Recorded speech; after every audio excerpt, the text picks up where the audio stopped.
En lisant le prologue des Rechénides de Chrétien de Troyes, nous avons vu que ce prologue va de la plus grande généralité d'un propos sans auteur, un proverbe vilain, c'est-à-dire attribué au vilain, appartenant à la sagesse populaire et paysanne, donc va de la plus grande généralité de ce propos sans auteur à un commentaire lui-même général et impersonnel de ce proverbe, mais appliqué spécifiquement à la fonction d'auteur, puis passe à la désignation de l'auteur par son nom complet, Chrétien de Troyes, et à la troisième personne, puis encore à la prise de parole de l'auteur à la première personne, intégrée en somme dans son œuvre, mais puis enfin un retour au nom de l'auteur associé à l'emploi de la troisième personne, mais sous la forme d'une plaisanterie qui réintroduit subrepticement la plus forte présence personnelle, cette fois associée au nom du romancier.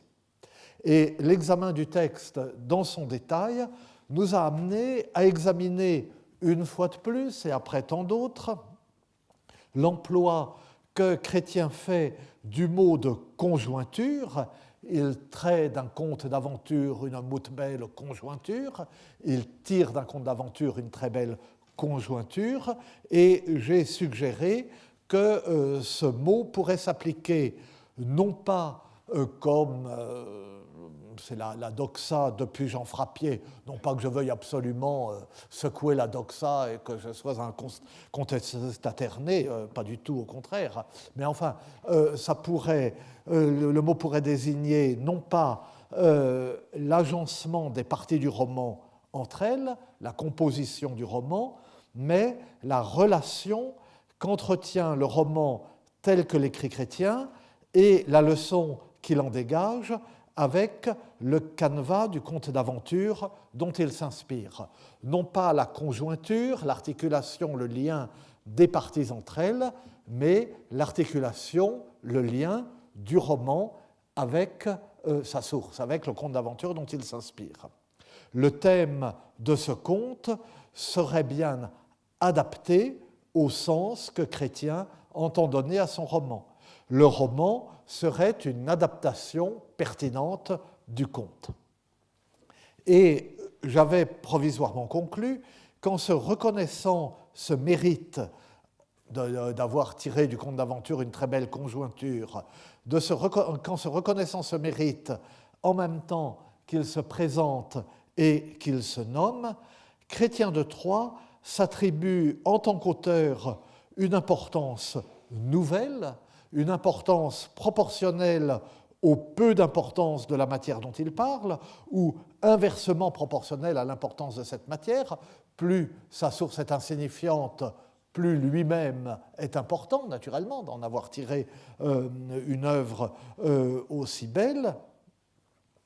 Donc cette source, un conte d'aventure, qu'on aurait tendance à mépriser et dont l'insignifiance apparente met en valeur ce que lui, Chrétien de Troyes, est capable d'en tirer, une très belle conjointure, une très belle adaptation selon moi.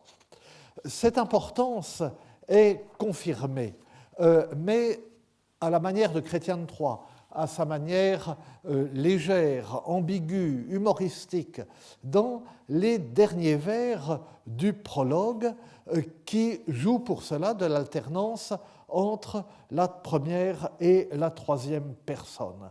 Désor commencerait l'histoire qui toujours mes hier en mémoire tant qu'on durera chrétienté, de ce ces chrétiens vantés. Maintenant, je vais commencer l'histoire qui désormais restera toujours en mémoire autant que durera la chrétienté. Voilà ce dont Chrétien s'est vanté. Lui qui s'était introduit dans le propos en incise, modestement, et seulement d'abord pour confirmer le proverbe au vilain, il annonce maintenant solennellement qu'il va à présent commencer son histoire, et il le fait à la première personne, tant cette histoire, il la fait pleinement sienne, Désor commencerait l'histoire. Maintenant, je vais commencer l'histoire. Et il ajoute, avec plus de solennité encore, et avec, semble-t-il, un orgueil et une hubris démesurée, que cette histoire, désormais, restera en mémoire aussi longtemps que durera la chrétienté. De cela, Chrétien s'est vanté, aussi longtemps que durera la chrétienté pour un homme du XIIe siècle, cela veut dire aussi longtemps que durera le monde, jusqu'à la fin du monde. On n'imagine pas que la chrétienté puisse disparaître avant la fin du monde. Oui, mais lui-même s'appelle chrétien. Et il le rappelle dès le vers suivant en insistant sur sa vantardise. De ce, ces chrétiens vantés. Du coup, le jeu de mots pointe. Tant qu'on durera chrétienté, cela veut dire aussi longtemps que durera l'ère de chrétien, et non pas l'ère de chrétien 3, de lui, et non pas l'ère chrétienne. Aussi longtemps que chrétien vivra, aussi longtemps qu'on fera de lui mémoire. Le conte de chrétien restera en mémoire aussi longtemps que chrétien restera en mémoire. Autrement dit, il durera ce qu'il durera. Et la vantardise apparente est en réalité la palissade modeste. Mais ce calembour que j'avais pointé il y a très longtemps et qui est absolument certain, ce calembour nous met la puce à l'oreille. Si nous remontons 12 vers plus haut jusqu'à cette conjointure qui a tellement intrigué, un roman dont les parties sont bien conjointes entre elles selon l'hypothèse la plus fréquemment admise, ou un roman dont le sens et la leçon sont bien conjoints au canevas qu'il exploite, selon l'hypothèse que j'aurais tendance à préférer. Bon. Mais quel est le sujet de ce roman ? C'est l'histoire de deux jeunes époux. Ça commence par leur mariage, enfin au bout du tiers du roman, et ensuite l'histoire de ces jeunes époux. Et quelle est la leçon de ce roman ? C'est la façon dont il faut vivre l'amour conjugal. Et le fait que l'amour conjugal demande un apprentissage aussi épris que l'on soit l'un de l'autre quand on se marie. Autrement dit, ce roman, c'est une histoire de conjoint. Et je me demande si, avec une malice analogue à celle qui lui dicte le jeu de mots chrétien-chrétienté, et qui est là explicite, où on voit qu'il est capable de ce genre de calembour, n'est-ce pas ? Si, avec une malice analogue, Chrétien n'a pas employé ce mot de conjointure par jeu de mots sur le sujet et sur les héros de son roman. Pourquoi choisir justement ce mot de conjointure qui nous pose des problèmes, qui nous pose des questions, parce que ce n'est pas un mot très fréquent dans ce sens, parce qu'il l'emploie d'une façon qui nous laisse un peu incertains. Pourquoi nous laisser incertains ? Pourquoi employer justement ce mot ? Parce que, effectivement, il a tiré une belle conjointure. Il avait un conte d'aventure et ce qu'il en a, nous ne savons pas ce que c'était dans cette histoire, mais ce sur quoi il insiste, c'est sur le mariage, c'est sur l'apprentissage de l'amour conjugal. Il en a tiré une belle conjointure, l'histoire des deux conjoints. Que j'ai raison sur ce point, ou que j'ai tort, comme tous mes collègues ne manqueront pas de l'affirmer, cela ne change pas grand-chose, en fait, à l'enseignement que nous pouvons tirer de ce prologue. On dirait alors pourquoi parler de ça ? Parce que j'étais trop fier d'avoir vu ça. Maintenant, enfin, franchement, je trouve que ça crève les yeux. Et à ma connaissance, personne ne l'avait dit, alors qu'il y a de quoi remplir une bibliothèque entière avec ce qu'on a écrit sur le prologue d'Érec et Énide. Ou bien peut-être, vous savez, ma bibliographie est toujours insuffisante, peut-être que ça avait été dit après tout. Bon. Enfin bref. Donc, ça ne change pas grand-chose à l'enseignement que nous pouvons tirer de ce prologue. L'entrée en scène du romancier et la proclamation de son nom à la suite et comme à l'abri d'un propos général attribué à la sagesse commune, commune dans les deux sens du terme, appartenant à tous et appartenant au vulgaire, au vilain. Ce nom du poète n'est d'abord invoqué que pour cautionner cette sagesse, puis par une sorte de glissement, il endosse la responsabilité de l'œuvre tirée du conte d'aventure. Et enfin, au moment où le récit commence, le je du narrateur se substitue au il désignant l'auteur, la patte de Chrétien, si on peut dire, se marquant à ce moment-là par le bref va-et-vient humoristique entre l'un et l'autre, qui a pour effet, tout en donnant à la vantardise une coloration modeste, de les souder l'un à l'autre et de rappeler que le je narrateur n'est autre que ce chrétien de Troyes, dont la présentation à la troisième personne équivaut à ce que serait le nom imprimé sur une couverture ou une page de titre, une autorité distanciée. Et je disais qu'il y a souvent dans les romans médiévaux une coupure, une solution de continuité entre le il de l'auteur qui se présente dans le prologue et le je qui intervient ensuite dans le roman. Eh bien, Chrétien de Troyes et l'habileté, ensemble de ce prologue, c'est que Chrétien s'arrange pour faire le lien entre l'un et l'autre, pour réduire la fracture, tout en la signalant, si on peut dire, et bon, c'est là l'habileté du prologue. J'employais il y a un instant l'expression de la patte de Chrétien. Eh bien, cette patte de Chrétien, voilà ce qui manque souvent à ses imitateurs. Et on le voit par exemple, je le cite parce que c'est un roman dont nous avons parlé, ou plutôt dont Claudio Galderese nous a parlé au séminaire, on le voit dans Le Bel Inconnu de Renaud de Beaujeu ou Renaud de Bagé. Ce Renaud de Bagé imite et même plagie le prologue d'Érec et Énide. On voit qu'il le connaît. Mais les vers qu'il emprunte à Chrétien de Troyes ne sont rien sans le jeu qui les accompagne, ce jeu entre le nom de l'auteur prometteur de nouveauté et le savoir commun dans lequel il affecte de s'inscrire, le jeu entre le « il » rapporté au nom et le « je » rapporté à l'engagement dans la pratique de l'écriture, au moment où le roman commence, avec en plus sous la plume de Chrétien la malice qui permet de mettre l'un en relation avec l'autre. Or, Renaud démembre, dissocie tout cela. Il dissocie l'expression extraire d'un conte d'aventure qu'il reprend, on voit qu'il la reprend à Chrétien.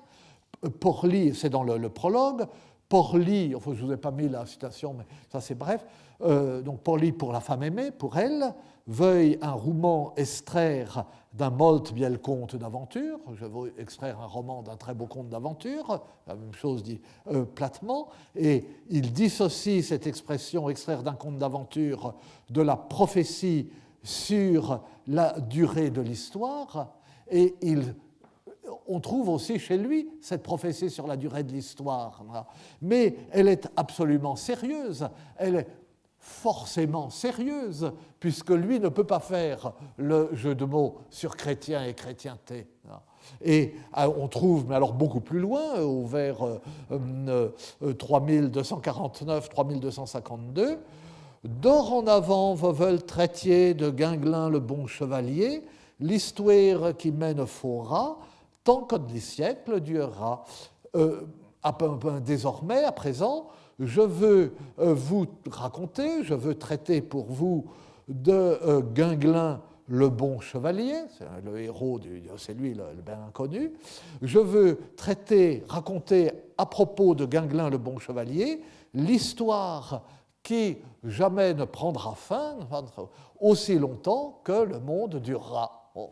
Là, il est très content de lui, tant que le monde durera, tout va bien. Et Donc, chrétien, chrétienté, c'est fini. De sorte qu'il reprend, il va chercher 3 vers dans le prologue d'Érec et Énide, il les dissocie et il a tout faux. Mais, en revanche, on voit, il n'y a pas que de pâles imitateurs, et on voit des romanciers plus subtils se présenter et se nommer à la manière de Chrétien, comme le fait Chrétien, qu'il l'imite ou non, mais l'exemple que je vais vous citer est d'un auteur qui à la fois se démarque de Chrétien de Troyes, mais le connaît et est malin. Donc on voit des romanciers de ce genre se présenter et se nommer comme le fait Chrétien à travers des variations sur les lieux communs des prologues, avec toujours comme point de départ le plus commun des lieux communs. Il faut faire profiter les autres de la science ou de la sagesse qu'on a reçue en partage. Donc Chrétien, dans le prologue d'Érec, le combine avec l'autre lieu commun le plus répandu, nous l'avons vu, cette œuvre, l'œuvre que je vais raconter, dont on trouve ailleurs des versions corrompues, je vais moi vous en donner une bonne version. L'auteur se flatte d'en donner la version authentique. Et alors maintenant, nous allons voir un cas chez un autre romancier où le lieu commun, il faut faire profiter les autres de la science qu'on a reçue en partage, est combiné avec un lieu commun différent, mais tout aussi fréquent, celui qui consiste, ou presque aussi fréquent, celui qui consiste en considération sur la traduction, s'agissant d'une œuvre traduite ou réputée traduite du roman. Alors, l'exemple que nous allons voir quelques instants, c'est le prologue d'Hippomédon, Ipomedon, qui est le premier roman d'un presque contemporain de Chrétien de Troyes, Hugues de Rotland, H-U-E, de Rotland, R-O-T-E-L-A-N-D-E dans l'ancien français, mais c'est un anglo-normand, et ce Rotland est sans doute Radlan, R-H-U-D-D-L-A-N, dans le Pays de Galles, parce qu'il parle de sa maison de Creden Hill, près de Hereford, en Angleterre, mais non loin de la frontière galloise, tout près de la frontière galloise, et d'ailleurs tout près de Monmouth. Donc de ce Monmouth, le pays de Geoffroy de Monmouth, l'auteur de l'Historia Regum Britanniae, l'histoire des rois de Bretagne, qui est le noyau à partir duquel la matière arthurienne a envahi la littérature française puis européenne. Et alors, nous avons de ce Hugues de Rotland 2 romans écrits dans les années 1180, c'est-à-dire qu'il écrit à la fin de la carrière littéraire de Chrétien de Troyes. C'est un contemporain de Chrétien de Troyes, il y a un chevauchement, si vous voulez, mais en décalage. Les 4 premiers romans de Chrétien de Troyes datent du milieu, enfin, entre le début et la fin des années 1170, si vous voulez, plutôt le début des années 1170 pour Érec et Énide, et autour de 1176-78 pour les 2 derniers qui ont été écrits de façon imbriquée, Le Chevalier de la Charrette et Le Chevalier au Lion. Et puis le Comte du Graal, pour donc un autre mécène, non plus Marie de Champagne, mais Philippe d'Alsace, comte de Flandre. Le Comte du Graal date de la première moitié des années 1180, en gros après 1181 et pas après 1185. Voilà. Et donc, Rotland écrit au moment où Chrétien de Troyes, déjà connu par ses 4 premiers romans, et on le sait déjà très connu, suffisamment connu pour avoir été ensemble recruté par le comte de Flandre, écrit son dernier roman, Le Comte du Graal.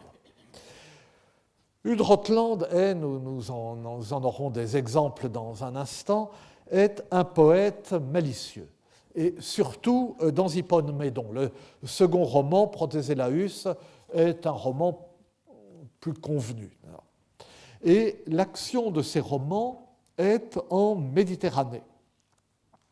Ça se passe en Calabre, en Sicile, en Grèce. Ça se passe donc loin du monde arthurien. Ce ne sont pas des romans arthuriens. C'est un auteur qui connaît la littérature vernaculaire de son temps. Il se souvient des romans antiques, le roman de Thèbes, les romans français, le roman de Thèbes, le roman d'Énéas. Il se souvient, on le voit, et nous le verrons d'ailleurs, des romans arthuriens, du Tristan de Thomas, de Marie de France, de Chrétien de Troyes lui-même. Tout cela, il connaît la littérature contemporaine. C'est un auteur très au fait de la vie littéraire de son temps et probablement même très intégré à la vie littéraire de son temps, comme le montre une allusion à Gauthier Mappe, sur laquelle je reviendrai tout à l'heure. Donc, c'est un Gallois, c'est un compatriote exact de Geoffroy de Monmouth, donc évêque gallois et gallois militant. Et c'est Gardarem, le Pays de Galles. Et donc qui écrit son Historia Regum Britanniae en la farcissant d'éléments celtiques. Et donc l'Historia Regum Britanniae, donc vers 1135, donc c'est pas la même génération, est ensuite vers 1150 traduite, c'est le roman de Brut de Vasse, et puis à partir de là, ça envahit. Alors, le roman de Brut de Vasse et tous les autres Bruts. Il y a eu, nous connaissons surtout, il y a eu le Brut de Layaumont, il y en a eu toute une quantité en français, en langue vulgaire, en celte. C'est passé ensuite, comme l'a très bien étudié mon élève Hélène Tétrel, qui est vraiment une des grandes personnalités de nos études pour l'ancien français et le norrois actuellement, comme elle vient de le montrer dans son travail d'habilitation, n'est-ce pas, où elle a étudié la saga de Brut. Ça s'est répandu donc dans l'Europe du Nord, enfin partout. Et donc, notre Hugh Rotland, c'est un Gallois, c'est un compatriote de Geoffroy de Monmouth, c'est un ami probablement de Gauthier Mappe. C'est un auteur qui écrit exactement au moment où la matière de Bretagne envahit le roman français et est en train de devenir le thème majeur de la littérature romanesque européenne pour près de 3 siècles. Il le sait, il connaît la matière bretonne, il connaît le Tristan de Thomas, il connaît Chrétien de Troyes, et il écrit au Pays de Galles. Eh bien, que ce romancier ait choisi d'éviter les sujets arthuriens et bretons laisse déjà soupçonner une indépendance d'esprit et peut-être un goût de la provocation qui rendent d'autant plus intéressante la façon dont il parle de lui-même et la façon dont il se présente.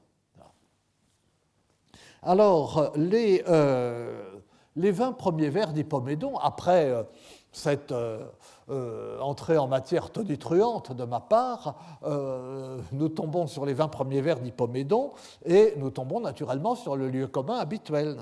Ils ont tort, ceux qui dissimulent leur science et n'en font pas profiter les autres.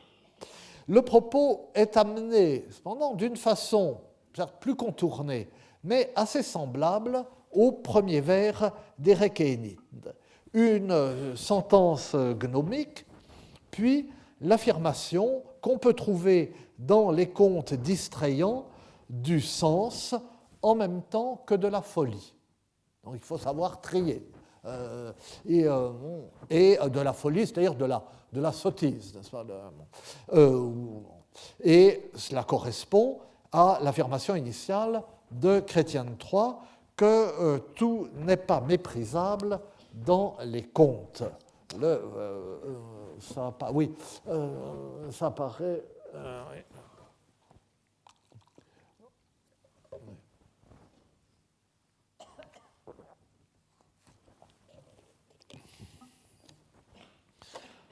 Qui à bon compte veut entendre, souvent il peut être grand bien apprendre, pour escouter en veilleure et retraire les aventures qui avinrent à l'ancien temps.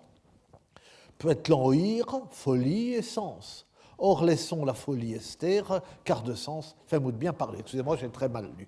Celui qui veut mettre son attention, prêter attention à de bons contes, souvent, il peut apprendre des choses vraiment intéressantes.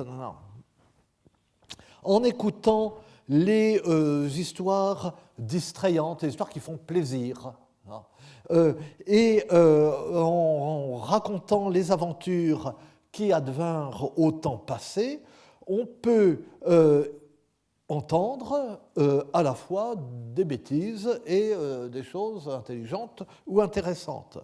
Laissons de côté les bêtises, car il vaut mieux parler de ce qui est intéressant.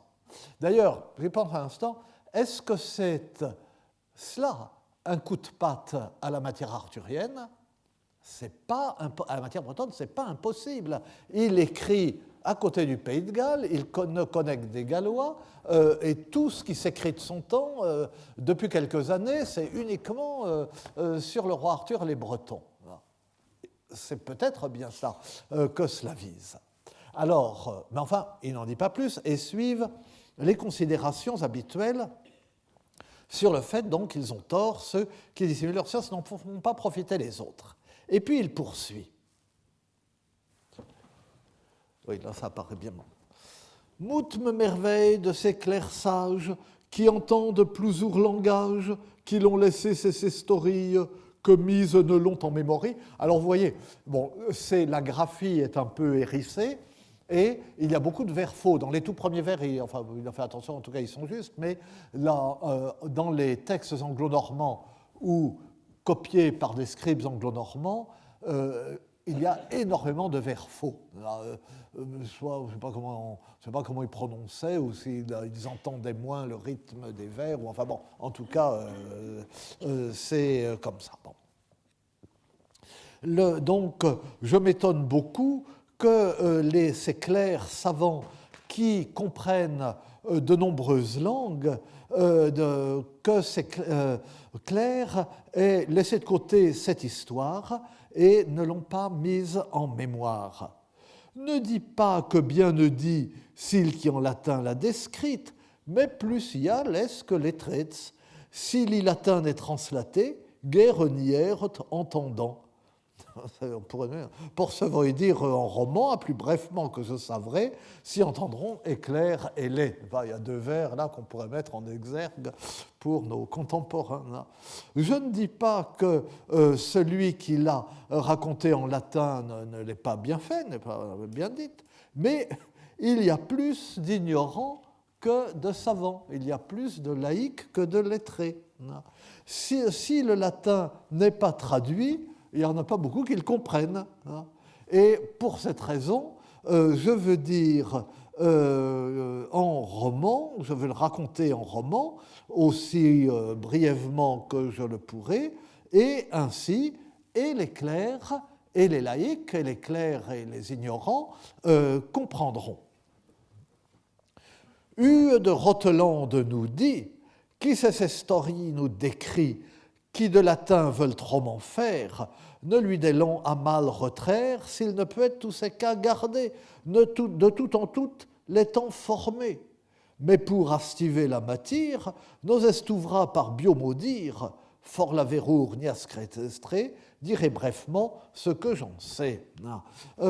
Udrotland nous dit, lui qui nous raconte cette histoire, que celui qui veut écrire un roman, donc écrire en roman à partir du latin. Vous savez que le roman, je m'étais beaucoup étendu là-dessus dans ma jeunesse, le roman c'est la langue romane. N'est-ce pas ?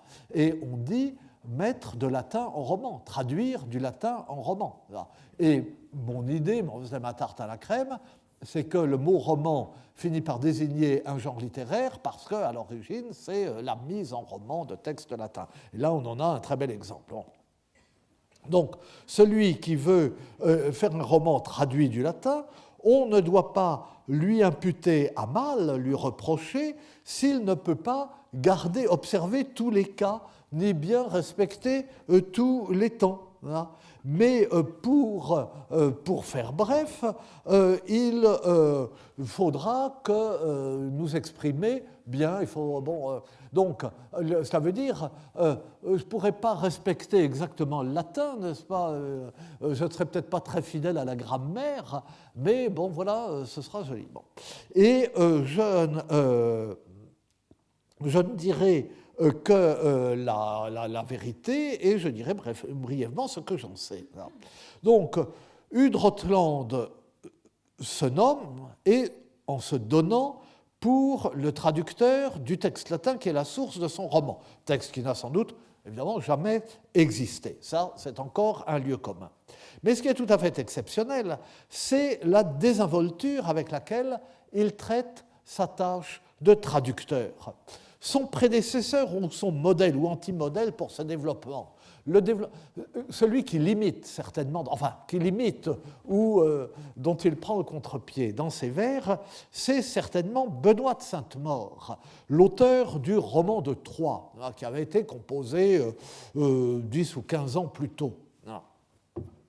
Et Benoît de Sainte-Maure étale avec complaisance et en se prenant très au sérieux ses compétences d'historien et de philologue en insistant sur l'exactitude de sa traduction de D'Arès le Phrygien, bien qu'il reconnaisse y ajouter aucun bondi. En effet, il y ajoute aucun bondi.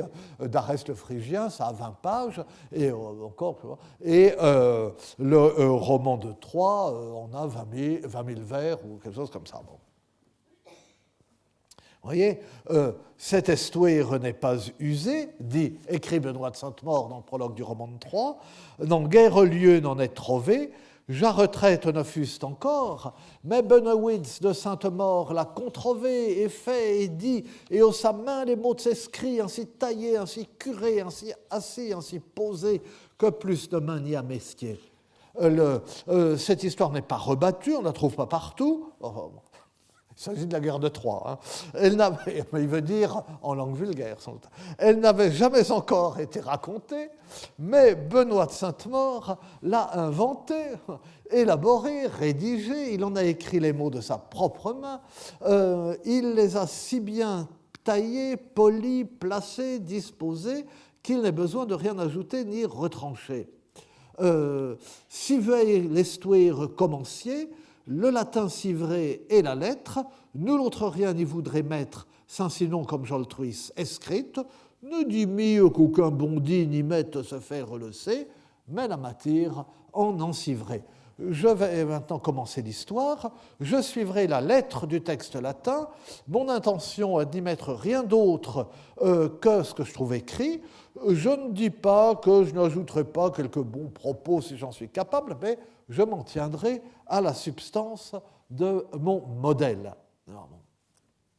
Donc, vous voyez, alors, cette fierté de Benoît de Sainte-Maure, d'abord, a insisté sur son travail d'artisan des lettres, d'écrivain, bien taillé tous les mots, etc. Et il dit plus loin, du coup, il ne faut rien retirer, il ne faut rien changer à ce que j'ai écrit. Si on enlève juste une pierre, tout s'écroule. Hein. Et puis, cette fidélité au latin. Et par contraste, Hudrotland dit qu'évidemment, il traduit cette œuvre parce que tout le monde n'est pas obligé de savoir le latin, mais qui traduit comme il peut, et sans trop faire attention à la grammaire. Et en même temps, là encore, c'est une sorte de la palissade. Il traduit du latin en français. Il ne peut pas respecter les cas. Il n'y a plus que 2 cas en français. Et enfin, de son temps, pas un cas sujet, un cas complément, un cas régime. Alors, et d'ailleurs, on peut se demander si il dit cela, si c'est une sorte de plaisanterie ou de désinvolture, ou si, presque sérieusement, le français lui paraît encore assez proche du latin pour qu'ils disent, bah oui, je traduis, mais je ne peux pas garder les cas. Mais la première hypothèse est tout de même plus probable. Mais il ajoute, ce qui est tout de même paradoxal quand on avoue qu'on traduit sans respect de l'exactitude, qu'il ne dira que la vérité. C'est une façon d'avouer que rien n'est vrai de tout cela. Il n'y a pas de source latine, il ne fait pas donc grand mal en ne prenant pas garde en traduisant au cas et au temps, puisqu'en réalité il ne traduit rien du tout. Il n'y a rien de vrai dans l'histoire qu'il raconte. Autrement dit, la traditionnelle revendication de vérité et d'exactitude est pervertie par l'aveu de l'inexactitude en aveu du mensonge, ou du moins de l'imagination. Et en outre, la revendication de la vérité liée au nom de l'auteur, Rude Rotland fait ceci et cela, il se nomme là. En outre, cette revendication est démentie plus loin d'une façon qui rappelle des passages de Wass auxquels Rotland pense certainement. Wass ou Gass, enfin c'est écrit avec W, c'est le même. Non. Il y pense, et cela montre, enfin cela confirme, mais on sait qu'il est très au fait de la littérature bretonne, puisque le roman de Brut de Wass est, comme j'ai dit, le noyau, le point de départ de cette littérature. Dans le roman de Roux, donc c'est la suite, il y a le roman de Brut qui raconte la succession des rois d'Angleterre de Brut, l'arrière-petit-fils d'Aîné qui débarque en Angleterre peuplé de géants, etc., et puis qui continue en passant par le roi Arthur, etc., jusqu'à la conquête, et le roman de Roux qui sera interrompu parce que la faveur d'Henri de Plantagenet passera à un autre auteur qui écrit la chronique des ducs de Normandie, le roman de Roux, où il raconte la suite, Roux étant Rollon, le chef viking à qui Charles le Simple, comme chacun sait, a donné la Normandie par le traité de Saint-Clar-sur-Epte, et qui a baisé, en se baissant si peu le pied de Charles le Simple comme il devait le faire, qu'il l'a fait basculer sur sa chaise, comme on l'apprenait dans les manuels d'histoire. Et c'est pourquoi dans Astérix chez les Normands sont à la fois des Vikings et des Normands, peut-être bien que oui, peut-être bien que non, enfin, et mangeant de la nourriture à la crème. Et donc c'est le roman de Roux. Alors dans le roman de Roux, Wass raconte son décevant pèlerinage à la fontaine de Barenton, la fameuse fontaine de Barenton, la fontaine magique, la fontaine qui est la fontaine d'Ivin, dans le Chevalier au Lion. Et alors il dit, oui, alors en principe, quand on renverse de l'eau sur la margelle, il éclate un orage terrible, une tempête, et il dit qu'il y est allé, qu'il a versé des litres d'eau et qu'il ne s'est rien passé du tout. Il est reparti, gros gens comme devant, et il dit, bête j'étais venu, bête je suis reparti. Voilà. Donc c'est vraiment ruiné lui-même, n'est-ce pas, qu'il y a de séduisant dans les histoires qu'il raconte. Il y a cette forme de malice. Et dans le roman, il est le premier, donc Wass parle bien du roi Arthur, etc., et lui adapte Wass, mais il en rajoute, et en particulier, adapte Geoffroy de Monmouth, je veux dire. Bon, Geoffroy de Monmouth est le premier à raconter, et Wass traduit, mais il en ajoute, ou il adapte, et il est le premier en particulier à parler de la table ronde. Mais il parle de la table ronde en disant la ronde table dont Breton dit une mainte fable. Donc table rime avec fable, la table ronde à propos de laquelle les Bretons racontent toutes sortes d'histoires inventées. La fable, c'est la fiction, toutes sortes de fictions. Et d'autre part, il explique que les conteurs et les fableurs ont tellement parlé du roi Arthur qu'on ne peut plus distinguer le vrai du faux, que tout a pris l'aspect de la fabulation. C'est passage bien connu. Ancey le grand-paix, c'est l'apogée du règne d'Arthur, et le royaume de l'ogre est pacifié. Et d'ailleurs, d'une façon qui est extrêmement intéressante, c'est au moment où le royaume de l'ogre est pacifié que peuvent se produire les aventures. Et ce monde arthurien est un monde de l'aventure chevaleresque plus qu'un monde de la guerre. En fait, la guerre est toujours une menace sur l'aventure, et la guerre finale verra la fin des aventures.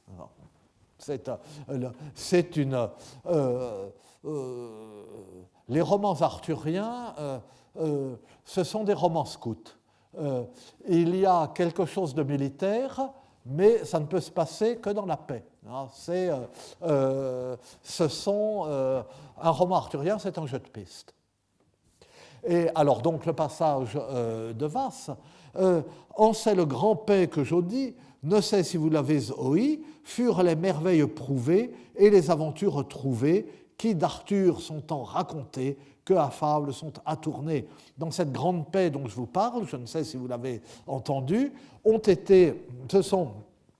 a pu constater les merveilles et ont été inventées les aventures qui sont tellement racontées au sujet d'Arthur que tout est devenu fiction.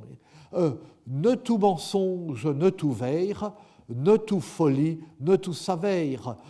Pas complètement des mensonges, pas complètement la vérité, pas complètement des sottises, pas complètement du savoir. Vous voyez, avec cette opposition, d'ailleurs, cette opposition folie-savoir que nous avons vue dans les premiers vers d'Hippomédon, et là aussi j'aurais dû y être attentif en préparant, qui d'une certaine façon justifie mon hypothèse un peu aventurée que les premiers vers d'Hippomédon visent la matière bretonne. Tantôt les conteurent contés, et les fableurs tant fablés pour leurs contes embellettés, que toutes ont fait fables semblées. Les conteurs ont tellement conté, et les fableurs tant fablés, les inventeurs de fiction ont tellement raconté de fiction, pour embellir leurs contes, qu'ils ont tout fait ressembler à de la fiction.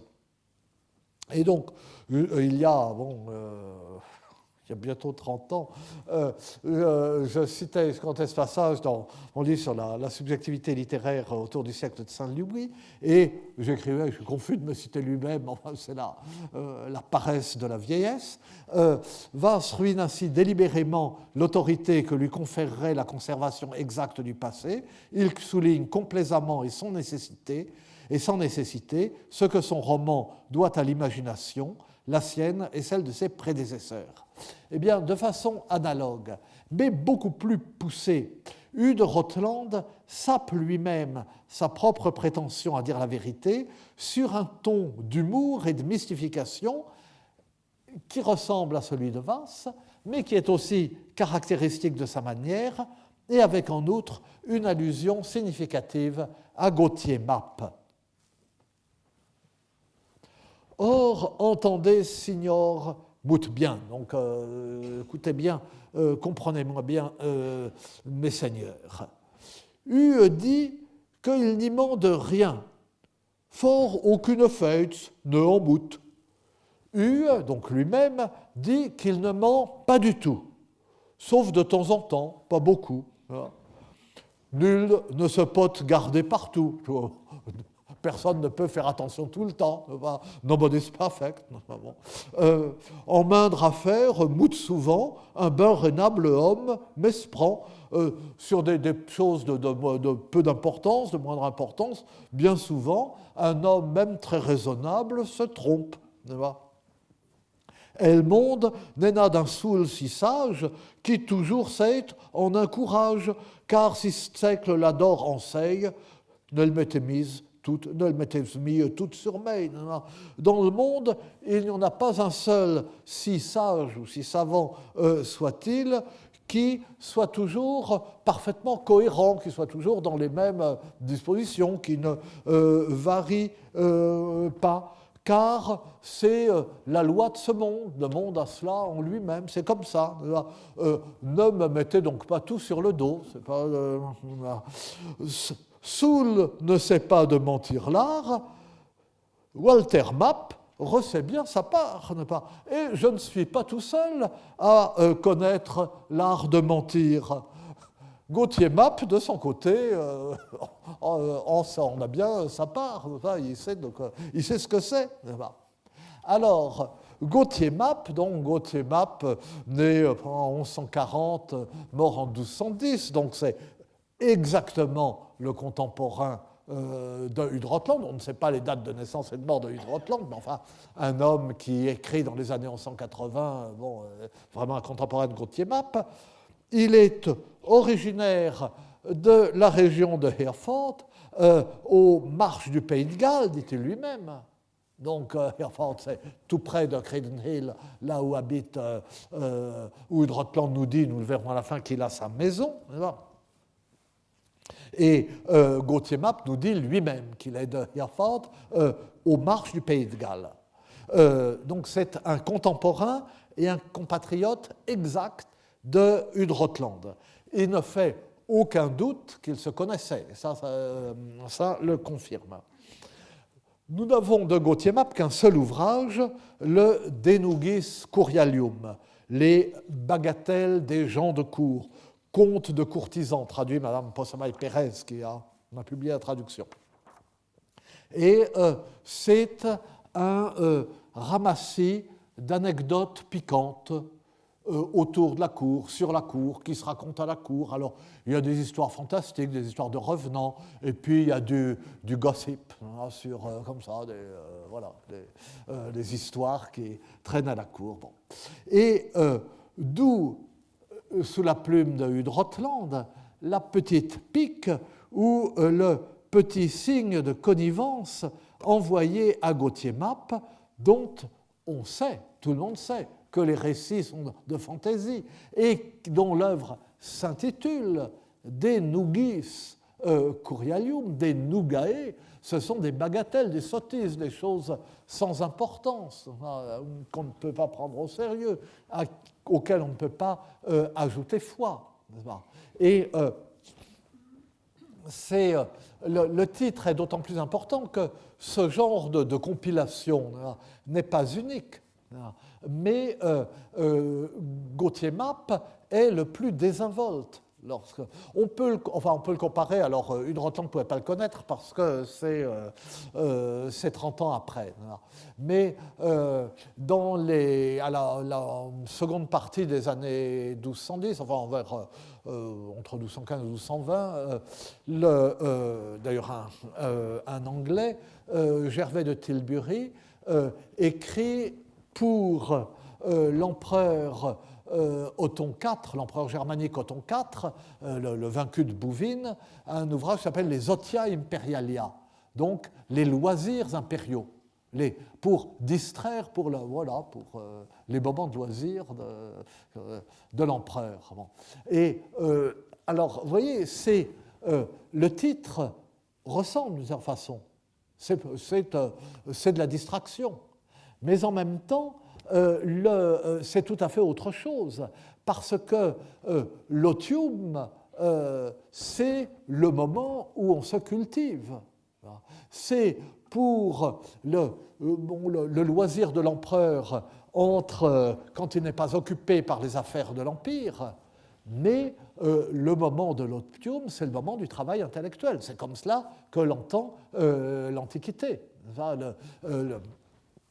C'est le loisir lettré, cher à Cicéron, otium cum dignitate, la fameuse formule.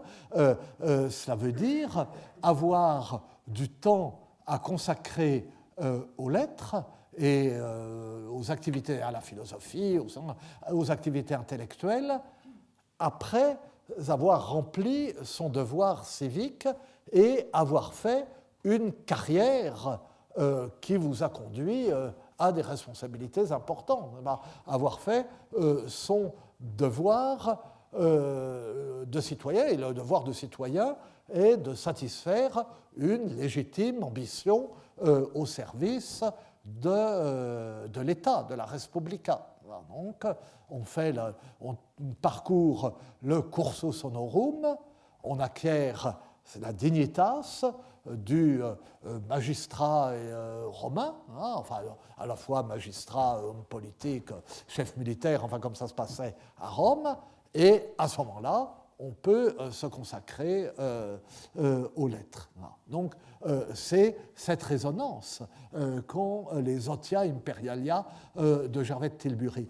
Et donc, on voit à la fois le parallèle et la différence avec le De Nugis Curialium.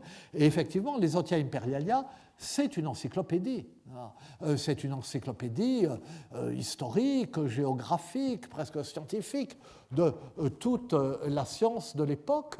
Et nous lisons volontiers les Otia Imperialia comme un recueil de contes folkloriques et un savant allemand romantique avait publié les extraits folkloriques, si je puis dire, des Otia Imperialia. Les Otia Imperialia ont été publiés intégralement par Leibniz, ça c'est autre chose, parce qu'il était au service de la cour de Brunswick, et comme il a été chargé de publier tout ce qu'avait publié, tout ce qui touchait la maison de Brunswick, et comme l'empereur Otton IV était Otton de Brunswick, on lui a demandé. Enfin bon, je m'égare de plus en plus. Bon. Et alors, les Otia Imperialia, c'est plein justement d'histoires, pour le coup, d'histoires de revenants, d'histoires de sorcières, c'est absolument passionnant à cet égard. Mais c'est intégré dans un propos en quelque sorte scientifique. C'est pour dire, voilà, oui, notre connaissance de la nature est bien limitée, ou bien il y a des phénomènes que nous avons du mal à expliquer, et puis alors de temps en temps les démons interviennent, puis les sorciers, etc. Et c'est dans le cadre d'une histoire naturelle qu'il y a ces phénomènes marginaux, ou qui nous posent des questions. Tandis que quand Gauthier Mapp raconte des histoires de ce genre, ce sont des nougaouis. Alors, bon, excusez-moi. J'ai battu la campagne et mon pauvre Hudrotland se morfond à Credenhill. Nous verrons qu'ils ne se morfondent pas tant que ça à Credenhill. Qu'ils trouvent à s'occuper. Et, mais, donc, bref, voilà ce qu'était le De Nugis Curialium, et d'où la petite pique ou le petit signe de connivence que Hudrotland envoie à Gauthier Mapp, dont on sait que les récits sont de fantaisie. Mais surtout, ce signe de connivence ancre Hudrotland dans la réalité. Ce U est autre chose qu'un nom qui revendique de façon presque abstraite la paternité d'un roman, comme l'auteur qui, au début, je disais, des merveilles de Rigomère, dit bon, Jean dit que, ou Thibaut au moment du roman de la poire, et puis voilà, quoi, on ne peut rien faire de ce nom, c'est exactement comme si un prénom absolument courant, on ne nous dit rien de lui, c'est comme si le roman était anonyme. Mais lui, Hudrotland, est quelqu'un qui se situe lui-même dans un milieu, d'abord dans un lieu géographique, et un lieu géographique qui a des implications littéraires, et des implications littéraires qu'il refuse. Il est près du Pays de Galles, et non, et il se situe dans un milieu littéraire, et il y nomme ses amis. Et dans les derniers vers, Hudrotland en rajoute même pour donner, j'allais dire pour donner chair à son personnage, mais comme ces derniers vers ne sont pas absolument convenables, ça pourrait être pris en mauvaise part. Il prend à nouveau la pose du romancier, il se nomme à la troisième personne et il imite la fin du Tristan de Thomas, de Thomas d'Angleterre. Mais il le fait brièvement. sans s'attarder sur la typologie des amoureux, si je puis dire, qui a rendu si justement célèbre ces derniers vers du roman de Thomas, et qui les a rendus célèbres en particulier grâce à Joseph Bédier, qui les reprend et qui les traduit littéralement à la fin de son Tristan et Iseult, qui est une construction littéraire à partir des textes médiévaux. Hugues Rotland, lui, se contente d'une allusion et il passe bien vite de nouveau à la première personne pour une chute grivoise. Une fois de plus, se nommer, c'est se mettre à distance. Et le je manifeste à l'inverse une proximité, mais qui, selon les cas, se confond ou ne se confond pas avec le moi auctorial qui est identifié par le nom. Voici, mais je vais m'arrêter, mais voici les vers de Thomas d'Angleterre, sont magnifiques et bien connus. Thomas fine si son écrit, à tous amants salut dit, as pensis et as amerus, as envius, as desirus, as envesies, as pourvers, à toutes ces qui auront ces vers. Envesies, as pourvers, ces vers sont justes. Thomas termine ici son écrit, il dit son salut, il y salue tous les amants, les mélancoliques, les amoureux, les envieux, ceux qui désirent, ceux qui sont dans la joie, dans le plaisir, les pervers, à tous ceux et tous ceux qui entendront ces vers. Le vers très